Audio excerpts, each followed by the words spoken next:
ya KTN ikiwa ni siku ya 30 ya mwezi Septemba mwaka 2024. Tuanze na taarifa ambazo tumekuandalia alasiri hii. Katibu wa Wizara ya Masuala ya Ndani ya Nchi Raymond Omollo ameeleza haja ya mataifa ya Uganda, Tanzania na Kenya kuendelea kushirikiana ili kukabiliana kikamilifu na vitisho vya kimataifa kwenye Ziwa Victoria. Akizungumza jijini Mombasa kwenye kongamano la 4 la kujadili namna ya kukabiliana na changamoto zilizopo kwenye ziwa hilo, Omollo amesema kwamba itakuwa vyema kwa watu wanaoishi kwenye eneo la ziwa hilo kuhusishwa katika vita dhidi ya vitisho hivyo.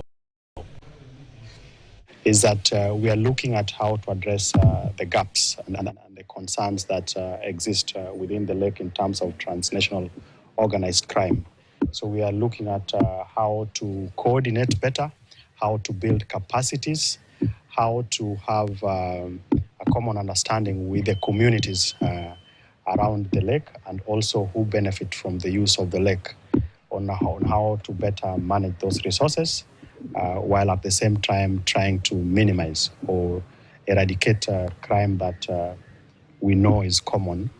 in the lake. Now, from this workshop, which will take the next 3 days,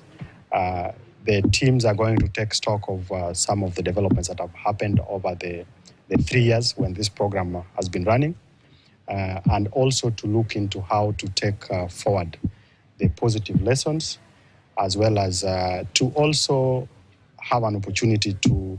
visit parts of Mombasa County that are involved in similar activities.